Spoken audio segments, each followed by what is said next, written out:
ইনশাআল্লাহ। ইয়াসির আরাফাতকে আগে পড়িয়ে দিচ্ছেন মতলব শাহিদানি মসজিদের সম্মানিত খতিব মুফতি গোলাম সরোয়ার ফরিদ সাহেব। আল্লাহ তাআলা এই অনুষ্ঠানকে ভরপুর কামিয়াবি দান করুন। আমাদের মতলব দক্ষিণ ইমাম উলামা ঐক্য পরিষদের সম্মানিত সেক্রেটারি হাফেজ আশিকুর রহমান জিশান সাহেবকে মঞ্চে আসার জন্য অনুরোধ করছি। আশিকুর রহমান জিশান সাহেব মঞ্চে আসার জন্য অনুরোধ করছি।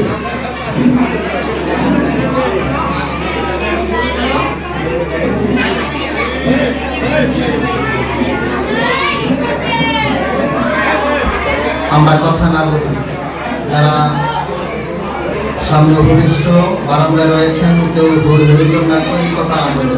আজকে যিনি মুখস্থ করেছেন, সমাপ্ত করেছেন হাফেজ মোহাম্মদ, বিশিষ্ট গুণীজন সকলে তার হাতে পেশ করে দিচ্ছেন।